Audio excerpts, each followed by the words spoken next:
Hello guys, first of all welcome to our channel DHD home. तो दोस्तों आज हम बताने जा रहे हैं वो घर का जो चौड़ाई है वो है 14 फीट और इसकी लंबाई है वो है 30 फीट। तो दोस्तों कैलकुलेशन के हिसाब से लगभग इसकी जो जो साइज़ पड़ती है वो 46 पॉइंट कुछ गज की पड़ती है। मतलब लगभग आप अप्रोक्सीमेट 46 गज का मान सकते हो ये घर का साइज़। दोस्तों 46 गज में जो हमने घर का डिज़ाइन तैयार किया है सिर्फ 2 मंजिल का है, ग्राउंड फ्लोर और फर्स्ट फ्लोर। तो दोस्तों बाकी सारी डिटेल देखने के लिए वीडियो को शुरू से लेकर एंड तक देखें। ज़्यादा बड़ी नहीं होगी, मैं डिटेल में जानकारी नहीं देके शॉर्ट में ही आपको सारी चीज़ें समझा दूँगा। और दोस्तों अगर आप मेरे चैनल पर नए हैं, अगर वीडियो पसंद आ जाए किसी भी कारण से आपको, तो वीडियो को लाइक ज़रूर कर दीजिए दोस्तों। और दोस्तों और साथ ही साथ चैनल को सब्सक्राइब भी कर लो, ऐसे ही हम घर के डिज़ाइन बनाते रहते हैं। मे बी अगर आप इस वीडियो को देख रहे हैं तो हम आपके लिए भी कोई ना कोई वीडियो आपके लिए अपलोड ज़रूर कर देंगे। अगर आप पर्सनली आपकी रिक्वायरमेंट कुछ है घर डिज़ाइन से रिलेटेड तो आप मेरे को व्हाट्सअप पे कॉन्टैक्ट जो नंबर डिस्क्रिप्शन में आपको मिल जाएगा वहाँ पे मुझे कॉन्टैक्ट करके आप अपनी घर की रिक्वायरमेंट भेज सकते हो। मैं आपके लिए घर का डिज़ाइन तैयार कर दूँगा। इसी के लिए बहुत से ज़्यादा, मतलब बहुत ज़्यादा नहीं, बहुत कम चार्ज रखे हैं मैंने, ताकि आपको देने में कोई सफिशिएंट वैल्यू है, आपको देने में कोई दिक्कत नहीं होगी। और दोस्तों साथ ही साथ मैं आपको बताना चाहता हूँ कि अगर आप घर का डिज़ाइन बनवाते हैं, मतलब आप घर का बनवाने वाले हैं, तो ऑब्वियस सी बात है कि आप लाखों रुपए खर्च करने वाले हैं। खर्च करने से पहले आप एक बार 3D मॉडल ज़रूर बनवाएं, ताकि आपको पता चले कि आपका जो घर बनने वाला है वो किस तरह का दिखेगा। दोस्तों चलिए शुरू करते हैं इसके ग्राउंड फ्लोर की डिटेल से। तो दोस्तों ये है इसकी ग्राउंड फ्लोर पे इसकी फेस, मतलब फर्स्ट एंट्रेंस जो है वो है। दोस्तों जो हमारे वीवर हैं, मतलब जो जिनके मैंने डिज़ाइन किया है, स्पेशली उन्होंने अपनी रिक्वायरमेंट भेजी, उसी रिक्वायरमेंट के हिसाब से मैंने घर का डिज़ाइन तैयार किया है। इन्हीं में जितनी भी रिक्वायरमेंट्स हैं, जो भी चीज़ आप डिटेल में है, वो सिर्फ उन्हीं की रिक्वायरमेंट के ऊपर बेस है। दोस्तों उनको सिर्फ फ्रंट में कार पार्किंग के लिए जगह चाहिए थी, क्योंकि उनकी जो गली का साइज़ है वो चौड़ाई में काफ़ी कम है, ताकि जिसकी वजह से वो उनकी पार्क अच्छे से हो पाए। इसलिए उन्होंने फ्रंट से सारा खुला खुला छोड़ने को कहा था। मतलब सिर्फ एक गेट लगाया है मैंने, एक साइड में फिर भी दीवार लगा रखी है, मतलब 4 फीट की ये दीवार है। उसमें सारी की सारी चौड़ाई में इसके 10 फीट 9 फीट के करीब आपकी पार्किंग मिल जाती है। आप चाहे तो इस दीवार को भी अवॉइड कर सकते हैं। तो दोस्तों जैसे आपकी एंट्री होती है तो आपको फुल स्पेस कार पार्किंग के लिए मिलता है। मतलब पीछे की तरफ हमने एक कमरा डिज़ाइन किया है, वो जिसकी जो लंबाई है वो 10 फीट है और उसकी जो चौड़ाई है वो 14 फीट प्लॉट के साइज़ के हिसाब से ही है। और दोस्तों इस साइड में जो आप देख रहे हैं वो एक, मतलब अलमीरा के लिए जगह बच जाती है आपके पीछे। और क्योंकि दोस्तों हमने कमरे के अंदर ही अटैच्ड टॉयलेट बाथरूम डिज़ाइन किया है, जिसकी चौड़ाई और लंबाई 4 बाई 5 है, मतलब 5 फीट ये लंबा है और 4 फीट चौड़ा है। और दोस्तों कमरे के अंदर ही इसका दरवाज़ा कमरे के अंदर ही रखा गया है। वेंटिलेशन के लिए यहाँ आगे से इसमें विंडोज़ लगी हैं, ताकि आपकी वेंटिलेशन बाहर की तरफ हो जाए।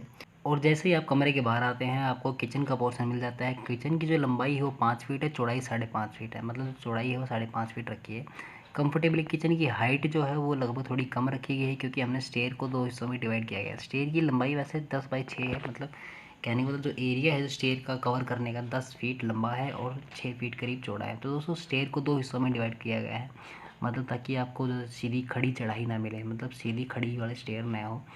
और दोस्तों क्योंकि अगर आप चाहते हैं तो बीच में ही डिज़ाइन करवाना चाहते हैं स्टेयर को, तो आप इसको सीधे भी up of the top of the view कर सकते हैं। मतलब सीधा इसकी जो लैंडिंग होगी सीधे फर्स्ट फ्लोर पे हो सकती है, जिसकी वजह से आपकी चौड़ाई में सिर्फ 3 फीट की जगह ही जाती है। लेकिन दोस्तों उसकी जो लंबाई तो फिर भी इफ़ेक्ट तो करती है। मतलब मतलब कहने का ये है कि जो अगर आप चाहे आपकी रिक्वायरमेंट जो है उसी के हिसाब से डिज़ाइन कर सकते हैं। ये मैंने 2 हिस्सों में डिवाइड किया है ताकि कंफर्टेबली चढ़ने में कोई दिक्कत ना, क्योंकि घर फैमिली में होता ये है कि हमारे फैमिली में बड़े भी होते हैं, जिसकी वजह से उतरने चढ़ने में दिक्कतें होती हैं काफ़ी। ज़्यादा खड़ी नहीं करके हम सीधी स्टेयर को 2 हिस्सों में कर सकते हैं। बाकी जो हमारे व्यूवर है उनकी रिक्वेस्ट के ऊपर हम इसको सीधे खड़े भी कर सकते हैं, उनकी रिक्वायरमेंट के ऊपर डिपेंड करता है। तो दोस्तों ये होता है पूरा कंप्लीट ग्राउंड फ्लोर प्रिपेयर। तो इसके फर्स्ट फ्लोर पे चलते हैं देखने के लिए। और दोस्तों जैसे ही फर्स्ट फ्लोर तैयार होता है तो लगभग ये घर कंप्लीट होने लग जाता है। मतलब सिर्फ 2 फ्लोर का है, अपनी तरफ से कंप्लीट हो जाता है और ऊपर के फ्लोर पे हमने कुछ नहीं बनाया है। तो दोस्तों इसको ध्यान से देखिएगा। तो दोस्तों मैं बताना चाहता हूँ, जैसे ही आपके स्टेयर की जो चौड़ाई 6 फीट है तो आपकी 6 फीट की जगह यहाँ पे कवर करी जाती है। और दोस्तों साइड में जो किचन की जो चौड़ाई 5 फीट थी, तो इसमें से लगभग हमने 2.5 फीट को स्लैब ही यूज़ किया गया है। तो दोस्तों उसके बाद जैसे आप आगे की तरफ आते हैं तो आपका एंट्री सिर्फ में हॉल के अंदर होती है। मतलब ये पूरी कंप्लीट लॉबी है। आप इसको इंटीरियर डिज़ाइन करके आपके अपने हिसाब से डिज़ाइन कर सकते हैं। और दोस्तों जो घर का जो मेन जो मतलब फ्रंट का जो व्यू है जो सन फेस की तरफ है, तो इसको साउथ ईस्ट कॉर्नर में हमने किचन रखा है, ताकि जो एक जो अग्नि स्थान जो होता है बोलते हैं, वहाँ पे किचन बेस्ट रहता है। मतलब किचन के लिए सबसे बेस्ट स्थान यही है। मतलब वन सिंगल ऑप्शन रहता है कि अगर आप किचन डिज़ाइन करना चाहते हैं तो सिर्फ साउथ ईस्ट कॉर्नर में ही डिज़ाइन करें, क्योंकि जो वास्तु के हिसाब से ये जगह ही बेस्ट रहती है। और दूसरा दोस्तों, अगर आप पूजा के लिए जगह ढूंढ रहे हैं, मतलब पूजा रूम होता है, तो उसके लिए भी सिंगल कॉर्नर सिर्फ यही रह जाता है, मतलब नॉर्थ ईस्ट कॉर्नर में पूजा टेम्पल वगैरह तक रख सकते हैं आप आपकी मर्ज़ी के हिसाब से। और दोस्तों बाकी इन चीज़ों के लिए कोई और स्थान होता ही नहीं है। और पीछे की तरफ दोस्तों जो कमरे का जो चौड़ाई लंबाई थी वो नीचे वाले से कमरे के सेम एज इट इज़ वही है, मतलब जो लंबाई चौड़ाई है वो 10 बाई 14 के करीब है। और दोस्तों उसके अंदर ही टॉयलेट बाथरूम 5 बाई 4 का बाथरूम रखा गया हमने। इस बार जो कमरे जो बाथरूम का जो दरवाज़ा है वो हमने बाहर की तरफ से रखा है, ताकि जो गेस्ट हैं, मतलब जो आप लिविंग एरिया यूज़ करने वाले हैं तो वहाँ पे बैठे हैं तो आपको कमरे के अंदर नहीं जाना पड़े, तो इसलिए इसका दरवाज़ा बाहर की तरफ रख दिया है। तो दोस्तों ओवरऑल ये डिज़ाइन था प्रॉपर, जो आपको समझ में आगे ही गया होगा। और दोस्तों इसका टॉप व्यू देखने के बाद मैं आपको दिखाया था किस तरह का दिखेगा ये, अगर आप देख लीजिए एक बार।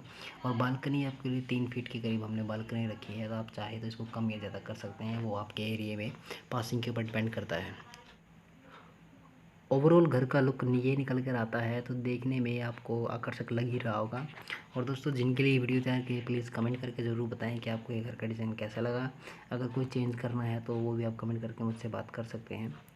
दोस्तों ऐसी ही और भी वीडियोज़ आपको हमारे चैनल पर मिल जाएंगी। मे बी आप जो ढूंढ रहे हैं क्या 15 बाई 30 के प्लान भी ढूंढ रहे हैं, तो वो भी आपको हमारे चैनल पर बहुत सारे मिल जाएंगे।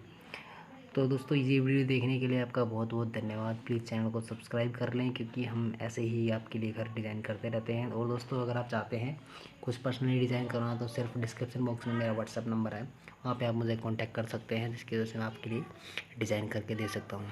दोस्तों वीडियो देखने के लिए एक बार फिर से मेरा धन्यवाद। आपका दिन शुभ हो।